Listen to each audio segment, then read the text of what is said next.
there's our video.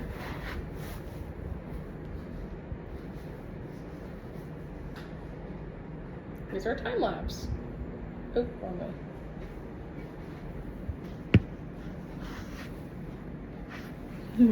Okay.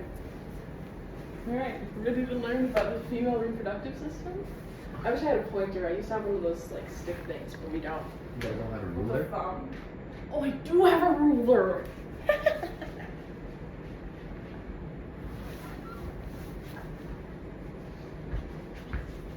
Alright, first we're learning about the structures and functions of the reproductive system.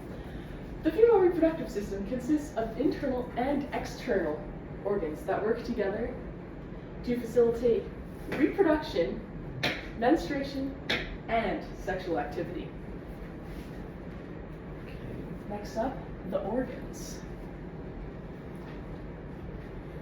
First, we've got the external organs, which include the labia majora, the labia minora, the clitoris, the vaginal opening, and the urethral opening. Next, we have the internal organs, on the switch sides, which are the vagina, which is a muscular hollow tube that connects the uterus to the outside of the body. We have the uterus, which is the organ that the fetus develops in during pregnancy. We have the cervix, which is the lower bottleneck part, so like this-ish kind of right here, cervix. Okay. Which is the lower bottleneck part that opens into the vagina.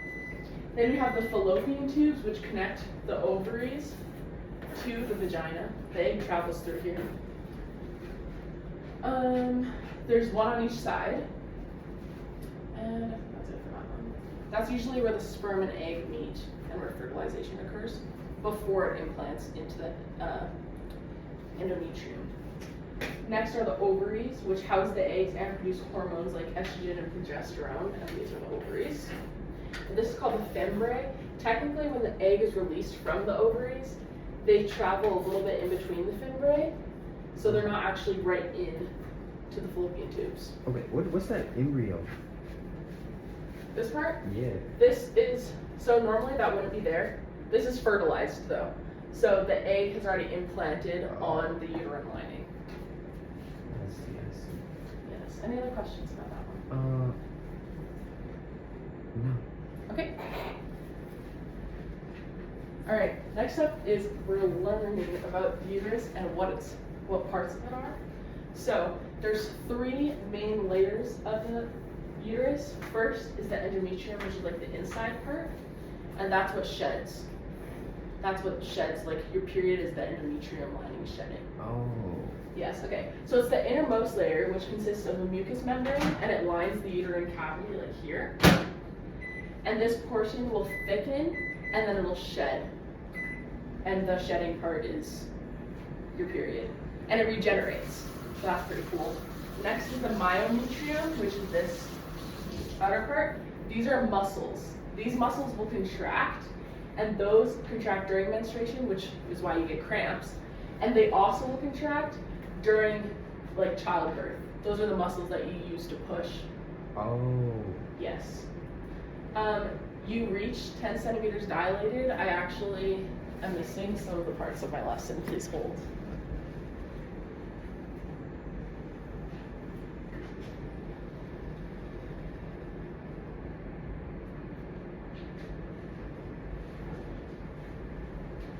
All right, so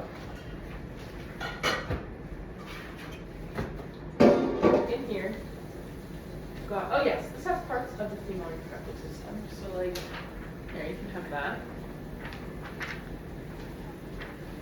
See it later. Dang, these are detailed. This is also later. Okay. Are we good on the uterus? Oh, I forgot the perimetrium. The perimetrium is the outside part. So like out here would be your interstitial fluid, which just like floats around in your body cavity. And that's the outermost layer, which just basically covers the uterus. Any questions about the uterus? So the baby just chills in the endometrium? Yeah, so the endometrium is like a thick layer that lines, and then the baby would sit in here. And this stretches as well. Right. Yes. this. Anything else? No, you got something good. Yeah. Yeah. Next, we've got the development of the egg. I'll give you this paper. All right, so this whole structure is the ovary.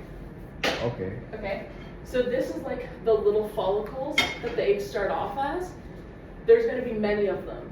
Girls are born with a set amount of eggs, and they only have that many eggs. Does that make sense? So like if I was born with 10 eggs, Yeah. that's it. Once I'm done, I'm out. So like when you're out of eggs, that's when sort of menopause starts. And what is menopause? Menopause is like all of your hormones kind of just drop, and you're not capable of having children anymore because you're kind of out of eggs. Yeah, your reproductive system kind of shuts Yeah, down. your Wait, so how do some people have more than 10 kids?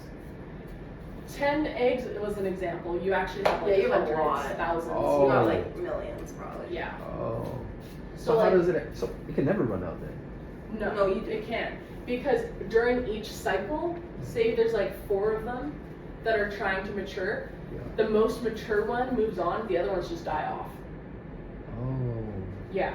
So like that's in this part here. So like in this case, 3 of them are maturing. They're all at similar stages. But then here's the same 3. This one is the most mature. These ones die off. This one moves on. I see. Okay. So then this one moves on, and it goes to. Let me go back to here. So like at this point, it would be in here, right? You're right. The egg. So this structure finishes, and it diffuses. The egg will diffuse out. Do you know what diffusion is? Pushed out. That way? Yeah. So like comes out of the cell. Okay. Okay. So the diffusion happens here, and it comes out through this wall, and it goes into the membrane. So that's this process here. So the egg would come out. This part is going into the fallopian tube, Right. and the outer follicle area goes out over here. This starts forming the corpus luteum, which produces progesterone, which is a hormone that the body needs in order to stay pregnant. So basically the body is anticipating that you're going to be pregnant, so it's producing this progesterone that's coming out of the corpus luteum. Okay. Once the corpus luteum is completely shriveled up, Yeah. it dies, and that's when your body's like, oh shoot, I don't have any progesterone, I guess we're not pregnant. So that's when it starts sending other hormones to spike, which makes you start shedding your uterine lining, which is your period. Okay. Any questions about this one? What's those? Is that the veins? The red and blue? Yeah, so this would be oxygenated blood, Okay. so it has oxygen in it, and this is deoxygenated blood. Mm. Yes. Okay. Yeah, you got everything. Okay. Next is the menstrual cycle. And this is what I was quizzing you and Yum on yesterday. Alright, so the menstrual cycle includes both hormones of the ovaries as well as the anterior pituitary gland. This is in the brain. Okay? Okay. So your brain and your ovaries are working together to produce hormones throughout your menstrual cycle. And the menstrual cycle is always ongoing. There's just different phases of it. And only one phase of the menstrual cycle is the part where you're actually bleeding. Okay. Okay. So these result in changes in the ovary and uterus. And in most females, human females, the egg develops and is released by only one of the ovaries approximately every 28 days. Key point is only one of the ovaries. In some cases, 2 eggs can mature in one ovary, or in like on your right side and your left side, 2 eggs can mature and they'll both drop into the uterus. That's how fraternal twins happen. So that's when they're twins but they don't look alike. Right. Yeah. But they don't look alike? Yeah, so like, you know when you have a boy and a girl twin? Yeah. Usually those are fraternal twins. So they're 2 separate eggs. But identical twins are 1 egg that's split into 2 after fertilization. Okay. Oh, okay, that makes so. Okay. Okay. So at the beginning of each cycle commences, that's when the blood flow occurs. So that's how you can kind of figure out what it is. That's when there's no fertilized follicle attached to the uterine lining. So the egg wasn't fertilized, and then it didn't get attached to the endometrium. Mm-hmm. So then the body's like, well, guess we're not pregnant, and that's when you start bleeding, because your progesterone drops. All right. It's usually easiest to start the whole menstrual cycle at the time of menstruation, because it's pretty obvious when you're bleeding. If a pregnancy does not occur, the endometrium breaks down, so that's the inside part where the baby will be sitting, and that's the bloody tissue and the discharge experienced during like a period, because people call them periods, but it's actually called menstruation. The first day of blood flow is used to engage the start of the menstrual cycle. The cycle begins with the hypothalamic releasing factors. Hypothalamus is in your brain. That controls a lot of your thyroid, which produces a lot of hormones. But in this case, it's from the anterior pituitary and the ovaries. These trigger secretion of follicle-stimulating hormone, which is known as FSH, from the pituitary gland in the brain. And as the secretion of FSH, which is follicle-stimulating, increases, several ovarian follicles begin to develop. And that's the part where there's many little eggs that are starting to mature, but only one of them usually actually matures. Yes. Symptoms are often cramps, lower back pain, bloating, breast tenderness, mood swings, fatigue, food cravings, and obviously mood swings. Oh. And usually the uterus lining is shedding because of your period. Any questions about the menstruation period? What does shedding look like? Like it's just like, where does the blood flow from? Let me go back here. Okay. So on this one, so like the endometrium, this would thicken. So like if you could picture like this part, Yeah. it'll just get thicker. Like it just kind Like it just keeps growing and growing because tissues are growing on there and thickening. Yeah. But then it's like, oh, I'm not pregnant. So basically everything that's not this light pink stuff would shed out. Like just squeeze out. Like It's just like shh, and it comes out. It's usually slowly. That's why your period is, but it depends on it depends on the different months. It depends on the person. Sometimes people have really heavy periods, but it only lasts 3 days. Sometimes people have really light periods where it just like barely sheds off a little bit every few days, and it lasts like 7 days. Okay. Yes. Usually day 1 and 2 are the worst days of your period because for some reason, 3 really. Sometimes 3. Usually the first few days of your period suck because that's when most of it's coming out, and you're probably going to bleed through something. Interesting. Yes.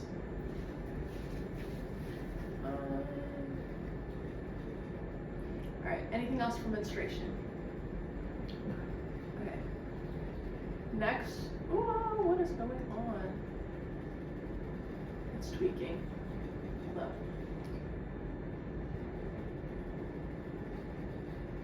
Okay. Next, we move on to level 2, which is the follicular phase. This lasts between day 6 and day 13. This is when FSH, which is follicle stimulating hormone, so remember it's making the eggs like want to mature, Right. stimulates the growth of the ovarian follicles, which are like eggs, and secretes estrogen by follicle cells. FSH and estrogen promote the growth and maturation of the ovum, which is the egg. And estrogen stimulates the growth of the endometrium, which is that lining part that thickens and sheds. This increasing levels of estrogen feedback, so a negative feedback loop, to the pituitary, which is the brain, which decreases FSH, so the follicle stimulating hormone. It's telling it doesn't need to mature anymore, and begins to slowly release luteinizing hormone, known as LH.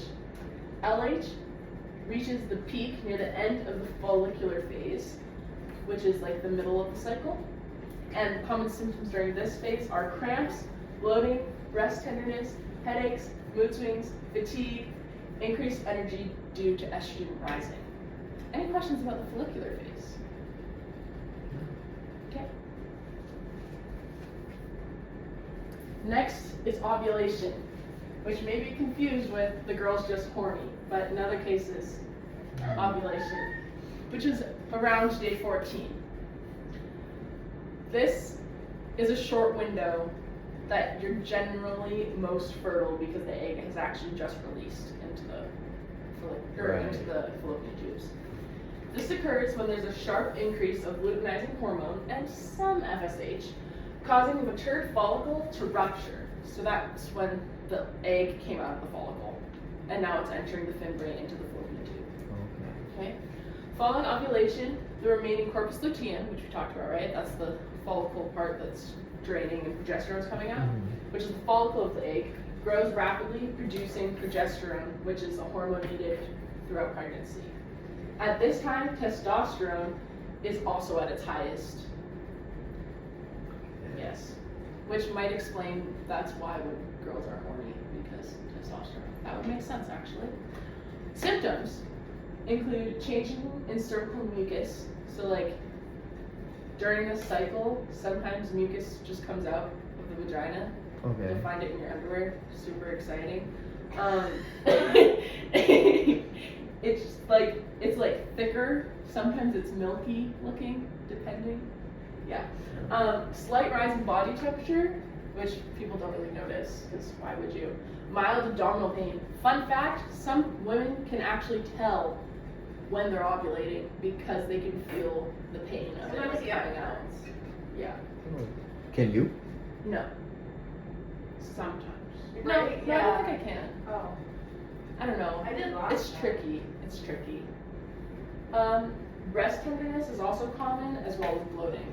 So basically, there's no winning. You're always bloated, and you feel terrible about yourself. Yeah. That's fine. This time you don't get mood swings though, right? No, Depends on the person. not really Okay. as much. Any other questions about ovulation? How long does it last? Usually, you're most fertile 24 hours within when it drops. The egg comes into the, yeah. But it depends for everyone. It's not always on day 14 of the menstrual cycle. Maybe You're- sometimes earlier or Yeah, later? it can be. It can be earlier or later, depending. Like, usually my cycle is not 28 days. Mine's like almost 40 because I skip a month. 40? Yeah. I think there's something wrong with me, but it's okay. Okay. Anyways, the luteal phase. This is days 15 to 28, and under the influence of LH, because the egg was just released, the ruptured follicle becomes the corpus luteum, which we already know because it's producing progesterone, because it wants you to be pregnant. Although it continues to secrete estrogen and high levels of progesterone, progesterone stimulates further growth of the endometrium, which is that lining, because it wants to make it nice and thick and homey and cozy for the little baby. So it thickens. Oh yes, thicker endometrium equals cozier home for the baby. Yeah. Woman is bloated and often feels bad about herself, mood swings, PMSing, bloating, acne. Not a very fun phase. This is probably the worst stage. No, because right after this, you're bleeding out for a week. Ah. Yeah, so that's fun. And then it just keeps cycling through. Any questions about the luteal phase? Okay.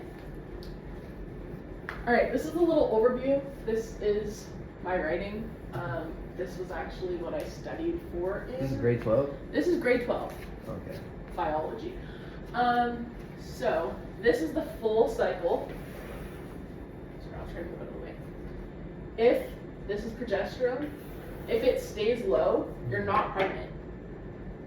LH usually spikes. This is the period. Oh no, sorry. This is ovulation. And then, where is estrogen? Estrogen stays relatively high, but it peaks mostly during your period. Okay. So then if you break it down, progesterone, it's developing, the endometrium is like, yay! This part, if it drops, you're not pregnant. If it stays high, you're pregnant. Oh. Because Basically, once the fertilized egg implants itself in the endometrium, it can keep producing progesterone, and the corpus luteum doesn't need to produce progesterone anymore because the egg takes over, basically. I see. So that keeps the progesterone high, telling the body that you're pregnant, and then it starts producing other hormones like prolactin Is and this stuff. complicated? Please hold.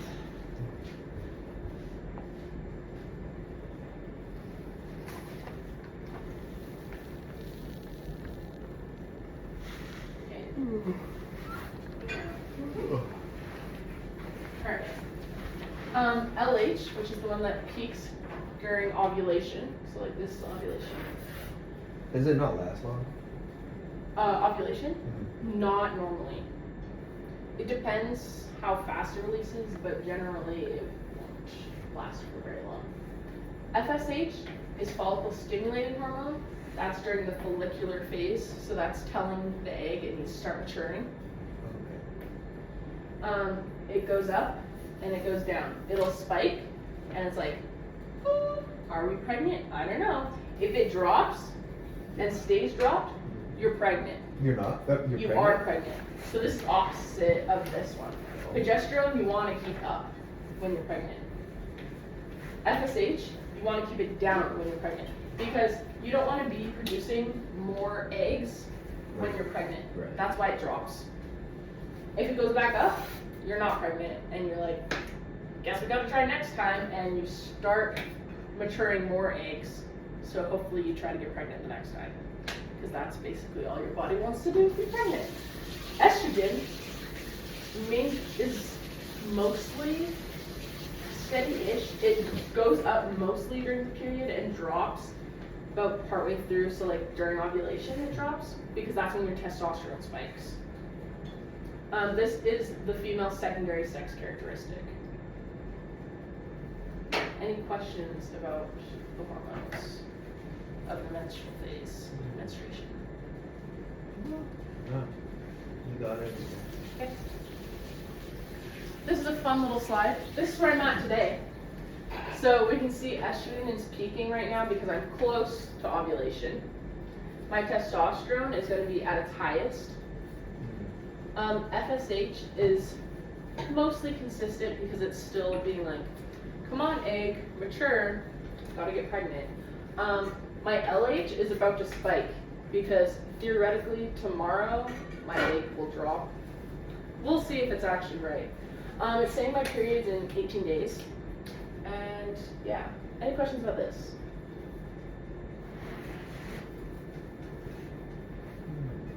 18 days, you say?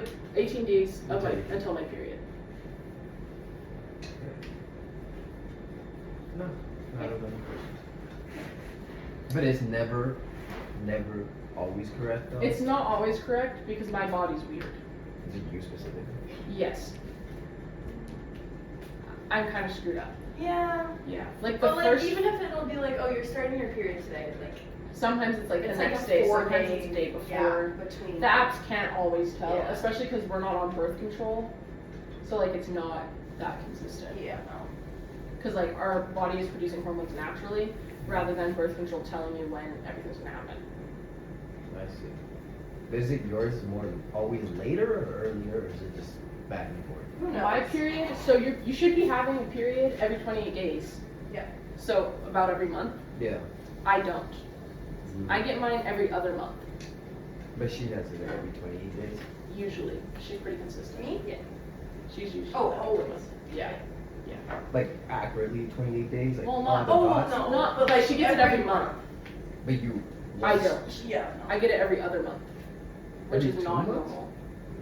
So like I'll have it 1 month, Yeah. and then I have a month break, and then I have it the next month, Which is a score. which is really not right. Was it concern anything? Yeah. Yeah, it is. They were gonna do tests on me and they didn't, so yeah. Am I infertile? Who knows? No, hopefully not. Can I take that information right now? No. Not a good idea. I'm not gonna ask. Any other questions? Okay. Next, we have a YouTube video on, I Have you seen believe, this? one's menstruation. I've seen most of those, but I haven't seen the video.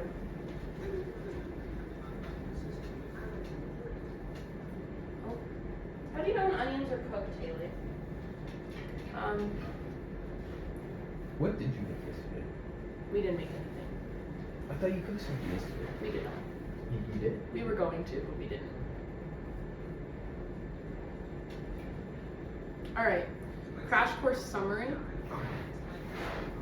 Skeletal systems would collapse into an inert bag of goo. Or how, if we magically removed your respiratory or circulatory system, you'd die in a couple of minutes because your cells wouldn't have oxygen. That's because most of our body's systems are just trying to keep us alive minute to minute. But one of those systems doesn't really care if you live or die, at least not until it's done its job. It's how every living thing gets its start. It doesn't really take you into puberty, and even then, it's more concerned about investing in the future than keeping you alive. When it comes to your reproductive system, it's not concerned about you so much as it's concerned about your alleles, your genetic code, and the future of the human species, which are no small stakes. This system includes our primary internal sex organs, the gonads, like testes and ovaries, the various sex hormones they secrete, and the gametes, sperm and eggs they produce. It also includes the glands, ducts, external genitalia, and particular brain parts that help the gonads and gametes do what they need to do, which basically is combine alleles and make babies. All animals have their own particular and fascinating anatomical methods that get their gametes together, and we could do a whole course just on that and never run out of material. But let me tell you, I would like to do that. But what's the amazing thing is that compared to animals that turn bright red or bite off penises or starve themselves for a chance to breed, our systems are still pretty complex. In fact, it's going to take most of the month to get through all of our various anatomical parts. Hormones and sexy time fertilization, pregnancy, and development work, starting today with the female anatomy. And remember, this is nothing to be shy about. When talking about sex, you're talking about the future of humanity. Watch her be going to go get Archer. That's what Can you So look we're at my talking about onions? sex, we're talking about spreading our alleles around, but when I we feel like they're not, visualize sex, but I don't most of know. what we picture are our anatomies. Who has what, what goes where. In an anatomical female, that involves the vulva, which belongs to the pubic bone, labia majora, and labia minora, the elongated skin fold that surround the vestibule, which contains both the urethral and vaginal openings. Beyond that is the vagina, which I'm sure you know is how menstrual blood and babies leave the body and how sperm gets in. But as much as we tend to put all the focus on the bathing suit parts, those are only the genitalia, the external sexual organs. And they're really just a means of getting the gametes together. Reproductively speaking, they're the least important parts of the system. The ground control of the female reproductive anatomy, the place where the orders are of course the ovaries. Their main job is to produce gametes and sex hormones like estrogen and progesterone. You'll remember from biology that gametes are haploid cells, meaning that they only have one set of chromosomes and are formed by meiosis. When a sperm fuses with an egg, they make a diploid cell, which has all the genetic instructions required to make a baby. And pretty much everything about how our reproductive systems work is designed to make that happen. Each ovary lives inside a fibrous sac that consists of a layer of connective tissue called the tunica albuginea and another layer of choroidal epithelial cells called the germinal epithelium, which is actually part of the peritoneum that lines the abdominal cavity. The ovary itself contains a cortex that houses developing eggs and a medulla that contains blood vessels and nerves. So the business of passing on alleles and saving humanity really begins at the basic reproductive unit of the cortex, the ovarian follicles. These are tiny sac-like structures that each hold a single primary oocyte, a sort of incomplete proto-egg, along with a bunch of supporting follicle cells around it. Females are born with essentially all of these early versions of eggs and all of the primordial follicles they will ever have, around 1 million at the time of birth. Right around birth, the oocytes stop growing. They get stuck at the first stage of meiosis, and they stay that way for years, sometimes forever. The actual process of egg creation, or oogenesis, is delayed until puberty when the rest of the body is physically ready to reproduce. Now this works differently for us than it does for some other animals. Like if you're a salmon or a mayfly,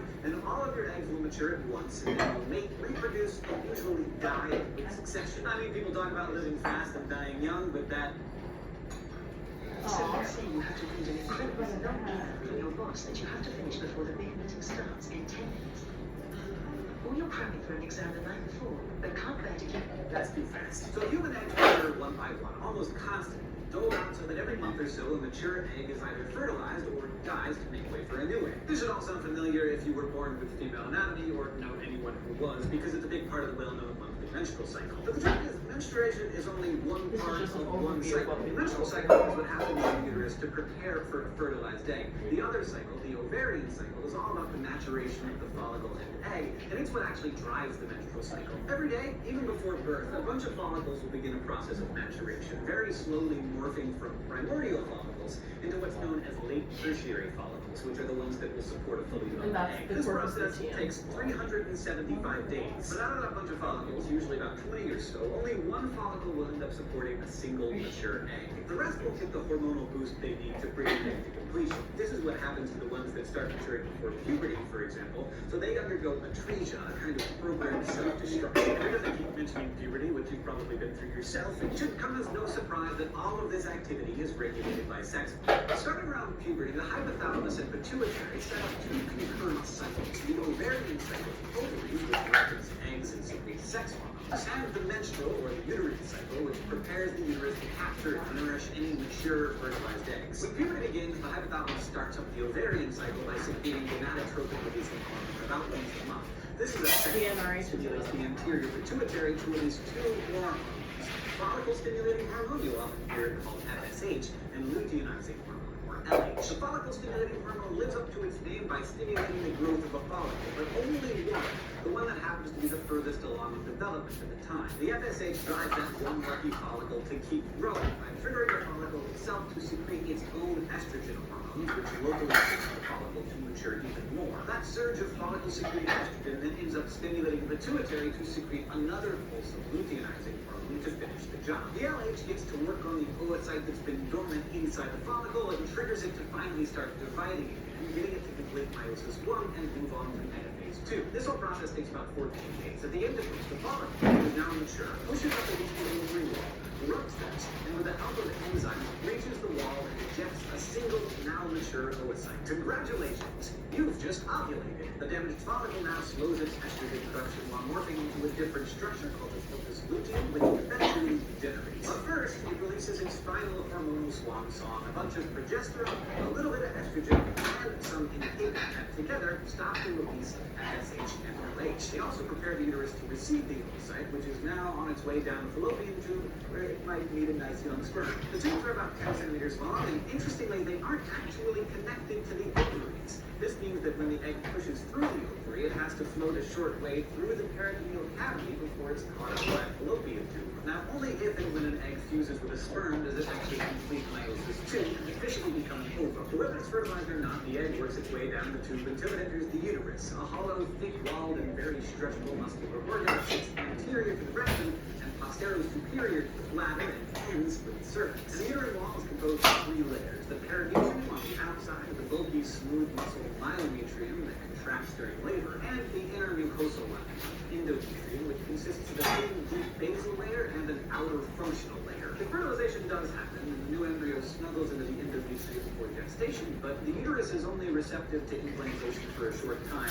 about a week after ovulation. If the egg isn't fertilized, that outer functional layer sloughs off. And that's the first phase of the uterine or menstrual cycle, the series of changes that the endometrium goes through every 28 days or so in response to changing hormone levels and in coordination with the ovarian cycle. The shedding of the functional layer is triggered when the progesterone and estrogens that were being produced by the corpus luteum start to drop, about 10 days after ovulation.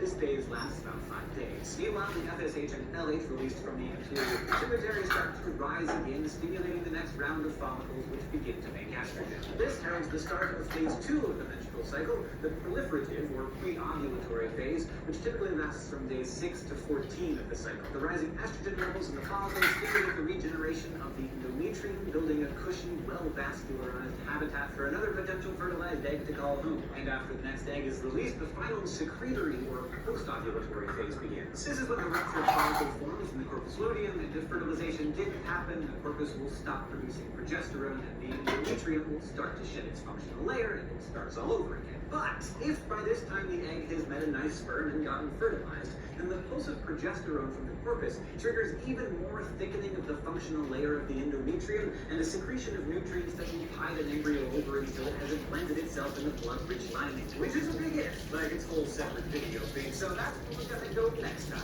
But for now, you learned all about female reproductive anatomy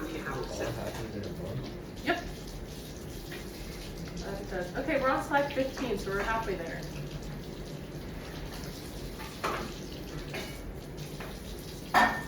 Oops.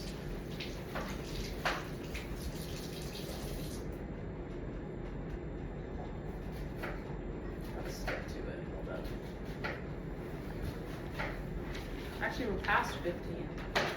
We're on 18, so we get to learn about pregnancy now. How many slides? 34. Okay. Yeah, but there's more videos. Oh. Yeah, okay. So, pregnancy is divided into 3 trimesters, each lasting about 12 to 14 weeks, with the entire pregnancy spanning about 40 weeks from the first day of the last menstrual period. So, after it was fertilized and you don't have your period anymore, that's when you start counting from there 40 weeks, and that's how you figure out your due date. Yes. So basically, as soon as the egg is fertilized, that's when you start counting down 40 weeks. Okay. All right. Oh, First, First, up is fertilization. When the egg is haploid, and so is sperm. So that means it's just an N. Further explain. I did not do. No, I did not. Haploid is like, I don't even know how to describe that. Anybody know how to describe haploid? It's just one. It's not 2 pairs of DNA. It's just one. oh yeah. What Archer said. When they meet, they create a diploid, so that's both strands of DNA. Okay. So when the egg and sperm come together, it's fertilized and they form a zygote. Sort of. Zygote meaning. A zygote is like a fertilized egg. Okay. So now it's, yeah, the zygote goes to a morolla, and then from a morolla to a blastula, and then we'll get to that part too. I have that. After fertilization, the zygote travels down the oviduct, which is like the fallopian tube, Yeah. towards the uterus. And at this time, the cell begins to undergo rapid cell division, which is mitosis, which we're not going into because I figured mitosis and meiosis might be a little too much for today. And as these undergo division, that's called cleavage. First it becomes the morolla, and the division continues until a hollow ball forms, and that's called the blastocyst. The blastocyst attaches to the endometrium, which is that lining in the uterus. Right. Yep, that sheds after fertilization and moves through the oviduct. Until Should I it do all the reaches- pasta again? Probably. Thomas eats a lot of pasta. Probably I'll eat a lot. Yeah. If not, we can make more. Next is embryonic development. After the zygote, or the, I guess it's the blastocyst now, implants into the endometrium, it forms 3 primary germ layers. This process is known as gastrulation. The ectoderm forms first, consisting of the nervous system, which is the brain and spinal cord, and also the sense organs, and epidermis, which is like your skin, the outer layer, form. Then the mesoderm forms next, forming the skeleton, the muscles, circulatory, and reproductive structures, and that's the middle layer, because meso, middle. And the endoderm forms the inner digestive lining, respiratory system, and endocrine glands. Okay. Good. Continued. Gastrulation leads to morphogenesis, the development of fetal shape, and the germ layers undergo differentiation, which is like a specialization of the cells, to develop a particular shape and become specialized for certain functions. During development, 4 embryonic membranes form. This is the chorion, which is involved in the implantation and formation of the placenta. The amnion encloses the embryo in a water fluid for cushion, support, and protection. Allantosis grows outward from the fetus to the chorion and becomes the umbilical cord. And the yolk sac, which is missing a K, which I've now just seen, cite the early blood cell formation. Okay. There's more picture now. Now we have to learn about the placenta. The heck? It's okay. You can also eat this. Some people will like dry it, put it into pills, or you can make recipes out of it, like Like placenta smoothies. lasagna. Yeah, or smoothies. Yeah. Smoothies are also very common. Wait, what animal is that? That's the placenta. That comes out of you when you're pregnant. You like can eat birth the baby, and then the placenta comes out. And yeah, like this is the umbilical cord right here. Baby would be attached. Mhm. Most animals will eat it after because it's full of nutrients. Like I witnessed a rabbit eating its placenta after it birthed the babies. That was fun. Yeah. Okay. Yeah. I'm missing afterwards. Yeah. Okay. This is a nourishing boundary formed from the uterine lining and the chorion membrane, which was that layer that we talked about previously. It has three main functions, which is exchange of nutrients and waste between maternal and fetal blood. Maternal and fetal blood is not mixed. However, if they carry, what's that? Rhesus factors in the blood, then sometimes the mother's blood will attack the baby. Yes, Really? yes. It was actually found in monkeys, rhesus monkeys. That's why it's called rhesus factor. Not spelled Reese's like for peanut butter cups, but like R-A-T-S. Yeah. Anyway, yeah. The placenta also secretes hormones, which is progesterone, which is why the corpus luteum doesn't need to keep producing progesterone. But you need progesterone for your body to be like, oh yay, we're still pregnant. Yeah, pregnancy. Provides the fetus with temporary immunity from antigen bodies that pass through the placenta. So the antigen bodies come from mom. Yeah. This is also why, so all of the nutrients come from placenta that goes to the milk cord to baby. And there's blood vessels, like these are vessels that are coming from mom.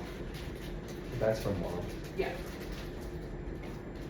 And they're going from the placenta into the baby through the umbilical cord. That's also why they can, like, they don't have to breathe in there because oxygenated blood already travels through that to the baby. Okay, that makes sense. Any questions about the placenta? No, we can skip that. Okay. You don't want to look at it anymore? No, I asked if you were squeamish. no, I'm not. Okay. First trimester, weeks 1 to 12. I think it kind of looks like a dinosaur. That's exactly what I thought. Yeah, that's fun. Anyways, at this stage, the fertilized egg develops into an embryo and then a fetus. This is when the endoderm, which is the outside layer, which is the nervous system, sex organs, and epidermis forms. The first heartbeat can be heard around week 6. Facial forming features, like and fingers and toes also form, as well as limb buds, so arms and legs. So I'm looking at a baby right now. Yeah. Okay. Yes. The embryo is then called a fetus by the 7th week, and the mother is often most nauseous during this time and experiences fatigue and breast tenderness. Any questions for the first trimester? Next is second trimester, which is weeks 13 to 27. Fetal movement is typically able to be felt during these weeks. So if you remember when your mom was pregnant, she's like, oh, my stomach, you can feel the baby moving. This is during that time. Rapid growth and development of the fetus occurs. So the bony parts of the skeleton form. Rapid growth of the eyebrows, eyelashes, and nails also occur during this stage. Development of the ability to hear and swallow happens. So that's when they tell parents to start talking to the baby so it gets familiar with voices. The sex of the fetus can also be determined, usually around week 18, using ultrasounds. The mother usually experiences increased energy, and the nauseous symptoms are reduced. Babies born at 24 weeks are capable of survival, but they will need medical attention. So usually they stay in the NICU. Next is the third week, which is weeks 28 to 40. The fetus begins to increase in size, mostly gaining in weight. The circulatory and respiratory systems form and prepare for air breathing. The testes of males descend into the scrotum, and mothers often may experience shortness of breath, sleeping difficulties, and other physical discomforts because this is one of their biggest. Alright, ectopic pregnancies are really kind of cool. They don't happen very often. It's only 1 to 2% of all pregnancies, but it's basically when the egg does not implant itself in the uterus. So it can be outside of the uterus, it can be in the fallopian tubes, and it often happens when tubal ligation has occurred already. So that's like a preventative measure to get pregnant. So they basically cut the tubes and tie them. But sometimes they can grow back, and that's when the egg implants. Yeah, that egg will implant itself outside of the uterus, but it's not very common. Sometimes people don't even know that they were pregnant, and it's an ectopic pregnancy, and then they're like in their 70s and they're getting an ultrasound and they find like a dead baby and stuff. There's some really cool documentaries. Yeah, it's really rare, but it happens. And there's also YouTube videos for this.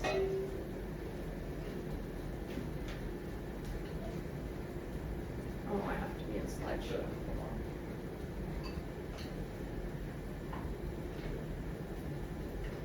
Let me guess. You're thinking about going to therapy. And as a therapist myself, of course sometimes it's a great idea. But first, let's talk about the things they don't tell you. First of all, you're going to say, fine. Like 300 times.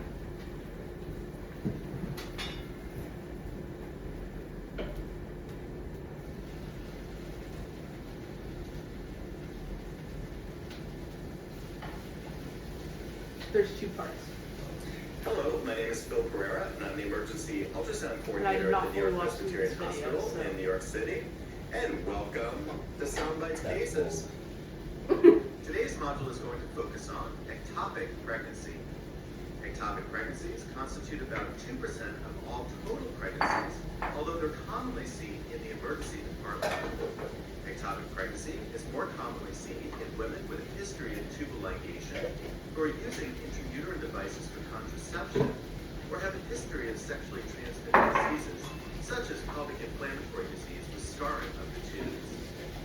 Ectopic pregnancy is also commonly seen in women using fertility agents, which accounts for the increasing rate of ectopic pregnancy overall. As a golden rule, we must consider ectopic pregnancy in all women with abdominal pain and or vaginal bleeding and a positive pregnancy test until ruled out by sonography.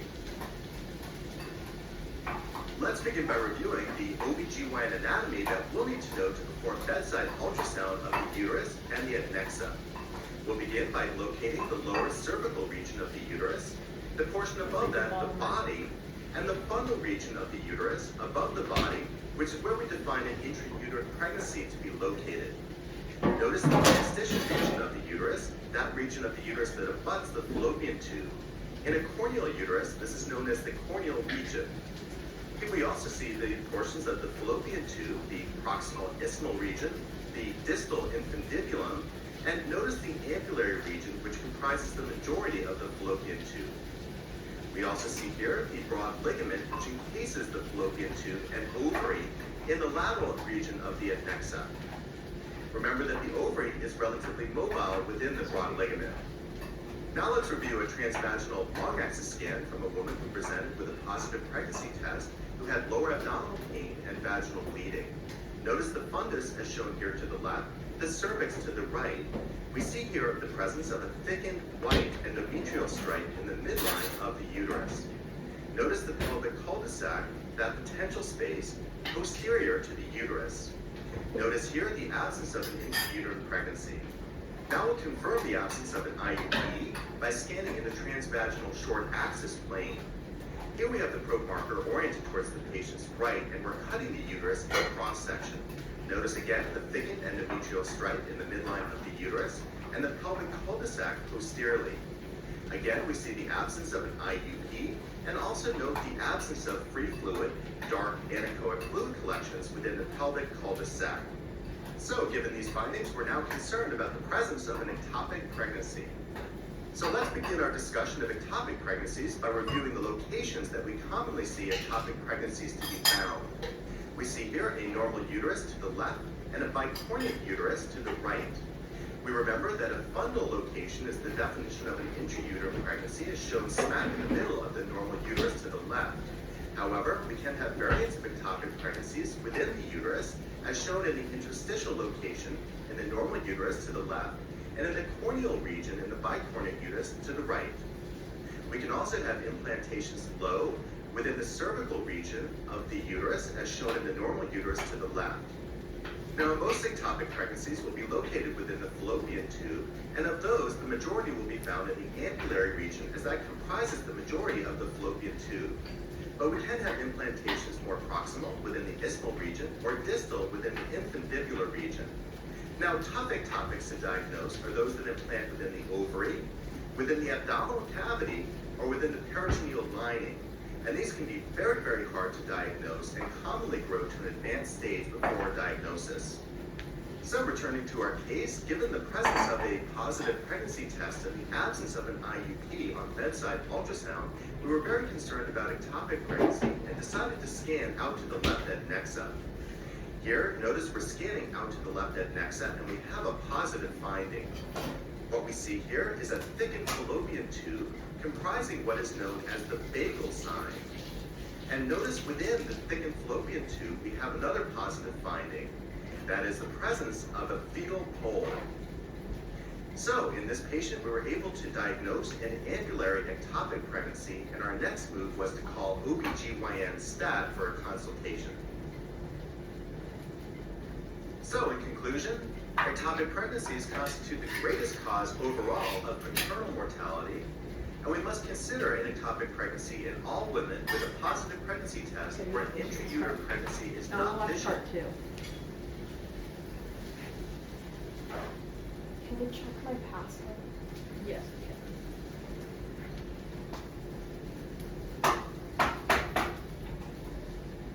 Why am I glitching? Oh, because that one's in time lapse. Okay.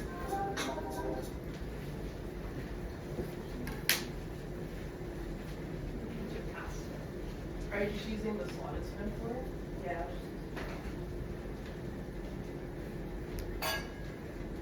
Hello, my name is Phil Pereira, and I'm the emergency ultrasound coordinator at the New York Presbyterian Hospital in New York City. And welcome to Soundbites Cases. This module is ectopic pregnancy part 2, but we'll go over the multiple ultrasound presentation of ectopic pregnancies. Ectopic pregnancy is one of those conditions that we'll not infrequently encounter in a busy EM practice. The most common presentation of an ectopic pregnancy will be an empty uterus with or without free fluid within the pelvic cul-de-sac or surrounding the uterus. We may be actually able to visualize the ectopic as a vagal sign, which constitutes a thickened fallopian tube. Other presentations of ectopics include a complex pelvic mass with a ring of fire on Doppler sonography, hemosalpinx or blood within the fallopian tube, or you may be actually able to visualize the live ectopic in the adnexa with a fetal pole and/or heartbeat. Here's a transvaginal long-axis ultrasound from a woman who presented with lower abdominal pain and a positive pregnancy test.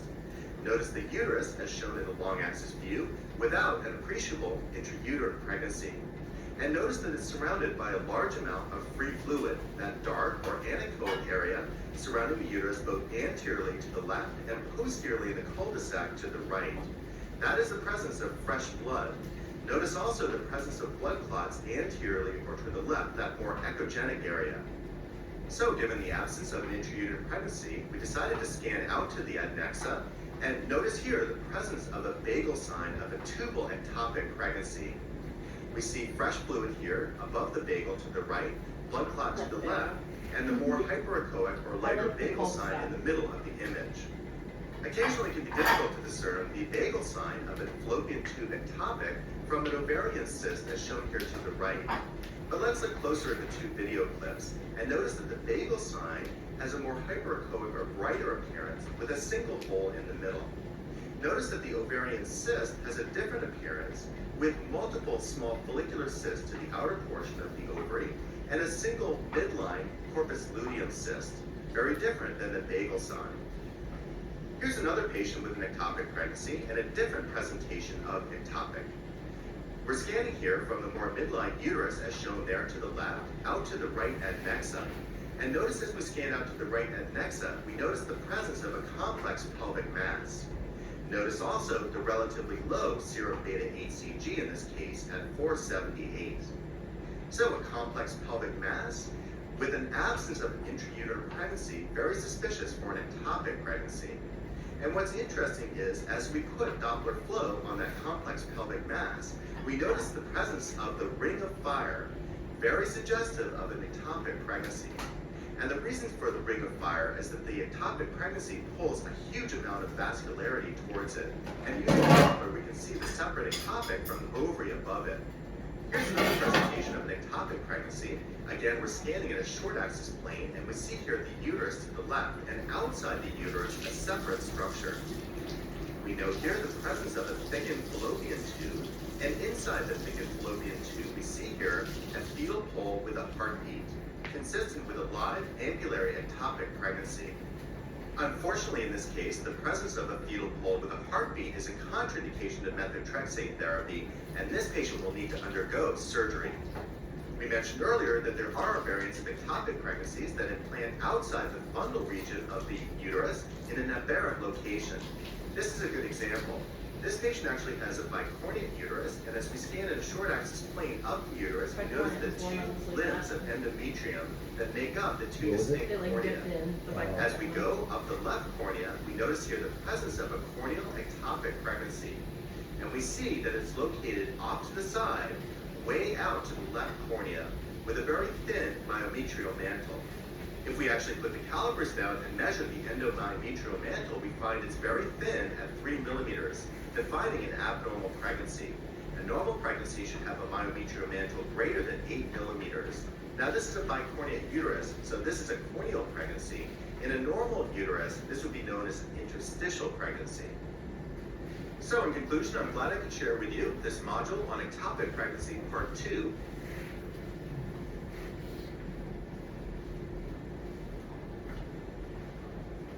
Okay, how do we move on to birth? The early stages of labor. The baby drops lower into the pelvis, which can occur a few weeks before labor begins. Increased vaginal discharge, a thicker discharge may appear sometimes with a pink or slightly bloody. Mild contractions, these may feel like menstrual cramps or lower back pain. Nesting instinct, some women feel a sudden urge to make your home ready for a baby, so you might start moving around, all sorts of stuff. Progesterone begins to decline because the heightened progesterone keeps the pregnancy. And oxytocin and relaxin production starts to increase. When labor approaches, the water breaks, which is the amniotic sac, which is around the baby, so that's the fluid that it's floating in. It ruptures and releases the fluid. Regular contractions begin. These become stronger and more frequent and last longer. They occur every 5 to 10 minutes, increasing in intensity, and you'll also feel lower abdominal pressure, lower back pain that may also travel to the legs. Early labor, the cervix dilates from 0 to 6 centimeters. Also, fun fact, during your period, your cervix will dilate, well, not yours, but a woman's cervix will dilate 1 centimeter, and that's why you're cramping. From 1 millimeter? For 1 centimeter. Centimeter? Yeah, so now it's going from 0 to 6. Okay. Contractions are mild and irregular, but may occur every 15 to 20 minutes, lasting about 30 to 45 seconds. This phase can last hours or even days, especially for first-time mothers. One of my friend's moms was stuck in this stage for 72 hours. Yeah, and then they were like, we'll induce you. Oxytocin, these are all hormones. Oxytocin stimulates muscle contraction. Oh dear. I can't even read it. Yeah, that. Contribute to muscle contraction and readies the cervix, often producing a stimulating effect. Prolactin from the anterior pituitary, which is the brain, part of the brain, stimulates production of milk in the breasts. That often will start being produced before you go into labor. Relaxin is also released from the uterus or placenta, causing the cervix to dilate. Dilating mostly. Yeah. Active labor, the cervix dilates from 6 to 10 centimeters. For reference, this is 10 centimeters. Yeah. Yeah, mildly terrifying, but it's fine. Contractions become stronger and more regular. Do you want to hold the 10 centimeters? It's actually quite terrifying. Here you go. Yeah. More regular every 3 to 5 minutes and lasts about 60 seconds. This phase usually lasts 4 to 8 hours, and most women go to the hospital during this phase. Yeah. Usually, once they say your contractions are like within 5 minutes, you should start going to the hospital. Epidural. Fun fact, I was telling my mom about this, and she said to make sure you include epidural and how long the needle is. So we're going to watch a video on that. But epidural is often administered in this phase, and it's a regional anesthesia that provides pain relief. It's injected around the spinal cord, and it is imperative that the woman stay still because bad things can happen like paralyzation. Anyways, moving on to the epidural video. Permanent paralyzation? Yeah, 1 second. Let me get the video started. Saskatchewan to build one of the world's largest cottage lions campuses because the world needs more Canadian puppies. Oh, partway through. Oh no. Wait, maybe I got it.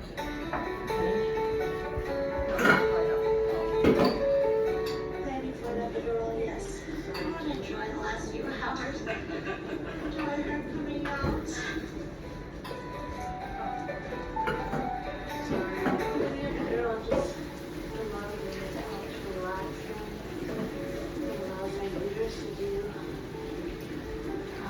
work and fighting against the pain.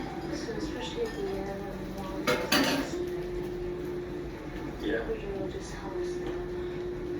Give them some relief. Oh my gosh. What? The needles? Are intrigued.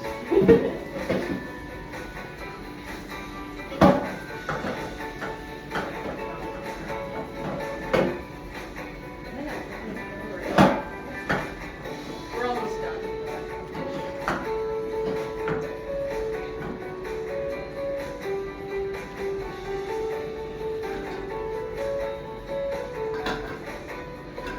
It's a painful process. Would you like to get that long of a needle shoved into your back? Yeah, that's awesome. Tell patients how it feels like.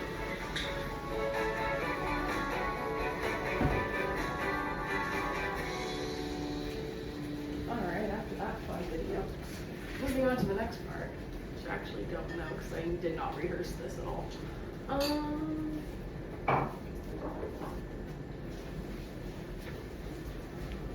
Oh no, what's recording? Open it and maintain down feeling.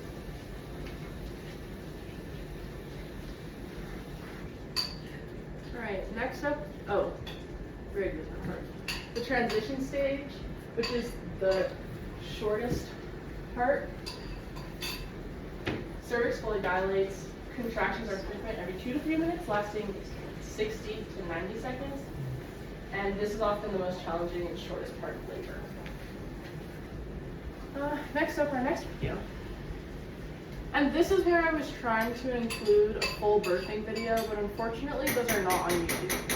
So, I was trying to find the one that you actually watch in Bio 30, but... There are three stages of birth. During the first stage of Oh, birth, no. gradually dilate your cervix to about 10 centimeters. Okay, what?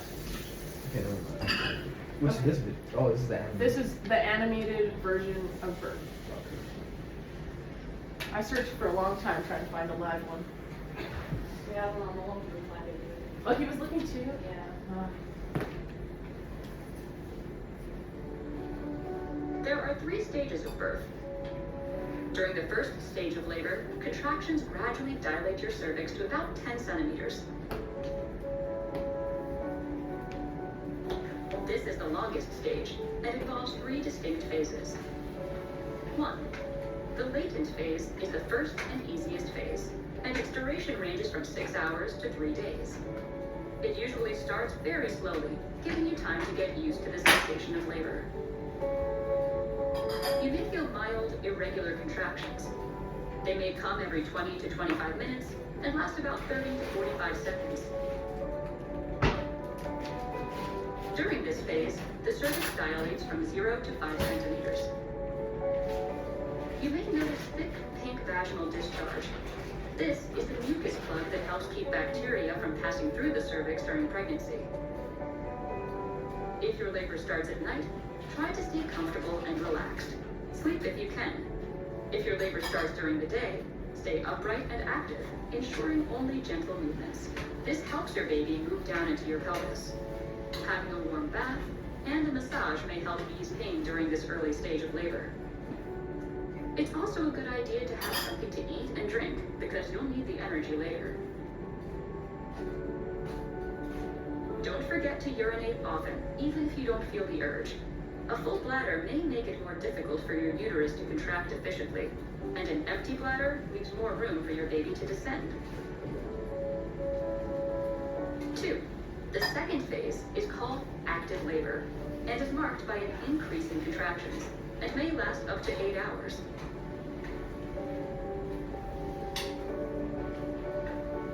The contractions occur every 2 to 3 minutes and last around a minute each.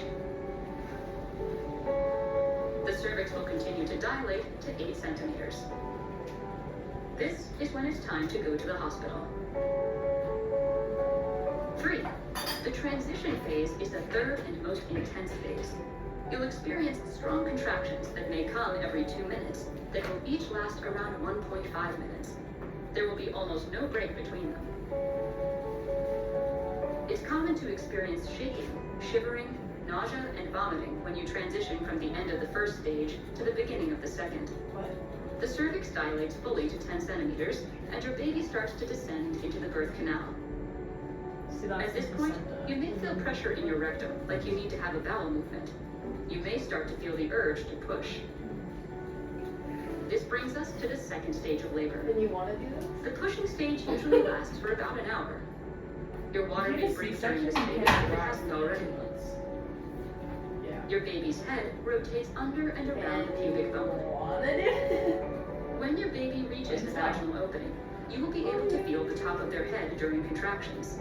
However, your baby's head may slide back between contractions for a period of time and will then suddenly stay at the opening, even in between contractions. This is called crowning. Most women experience an intense burning or stinging sensation during this time as your baby's head stretches the tissues. This is usually brief, lasting only 1 or 2 contractions. And then your baby will be born. Your baby will immediately be brought up onto your belly, dried and covered with a blanket. Skin-to-skin contact is a very important time for bonding and breastfeeding initiation immediately after birth. So at that crowning part, you can actually grip. The third stage of labor is the birth of your placenta. And you have fun. Yeah. And then you have This to can stitches. take anywhere from 5 to 30 minutes. And that's And the. then you got second birth. Yeah, then you have Thank you for second watching birth and this you have to video. push out the placenta. Please watch my other videos if you would like to know But then how if your breastfeeding placenta's healthy, you can cook it into lasagna. For real, that people actually. I'm not actually kidding. There's a cookbook. We were looking at this the other day. There's a cookbook online what you of do with 25 recipes of how to cook your placenta. So the doctors just give it to you when you take home. Yeah, I guess. Also, fun fact, Kourtney Kardashian fed her whole family placenta without telling them. So this is, let's see. So this is the smoothie. Smoothie. Yep. Very appetizing. You can make placenta stroganoff. Oh, you can fillet it. That could be fun. Yeah. Commonly, people will just dry it and make it into pills. Yeah. Let me see. Let me search placenta pills.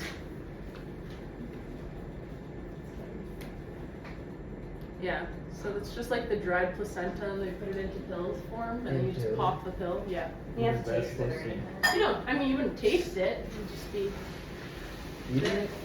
Yeah. Where's the enjoyment in that? Huh? Where's the enjoyment in that? Knowing that you get nutrients back? Question mark? Yeah, the only reason you're eating them Is to get nutrients. It doesn't taste good, I bet. I doubt it. It's similar to liver, Yeah, and also because there's so much myoglobin in it, which is like blood, it has a very metally taste as well, because we searched what it tasted like. Anyways, any questions? No, you got everything. Are you traumatized? Not really. Very good. Well done, team.